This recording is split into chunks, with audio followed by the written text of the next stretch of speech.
of clashes, police once again facing off with protesters. It follows the death of Daunte Wright, who was shot Sunday during a traffic stop. The police officer, Kim Potter, arrested Wednesday and charged with second-degree manslaughter. Potter may have mistakenly fired her gun when intending to use a taser. If convicted, she faces a maximum of 10 years in prison. Authorities hope the move will help quell unrest.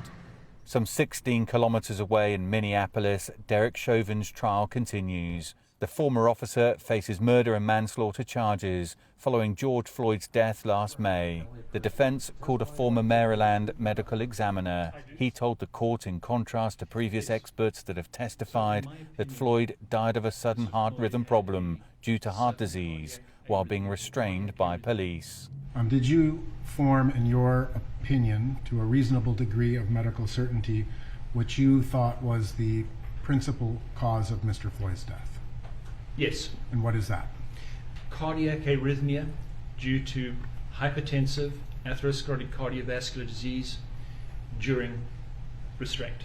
Although in cross-examination, prosecuting attorney Jerry Blackwell attempted to poke holes in Fowler's prior statements, including his suggestion that carbon monoxide poisoning from the squad car possibly contributed to Floyd's death. Going right to the punchline on carbon monoxide that you talked about at some length, you haven't seen any data or test results that showed Mr. Floyd had a single injury from carbon monoxide. Is that true?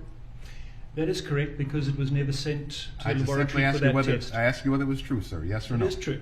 Blackwell also pushed back against testimony about what appeared to be a white object in Floyd's mouth while he was in the store before his arrest. You're not either telling or suggesting to the jury that the white substance was a pill, are you? No. As the defense continues its case in Derek Chauvin's trial and protesters mourn Daunte Wright's death, the city is bracing itself for further unrest with multiple potential flashpoints.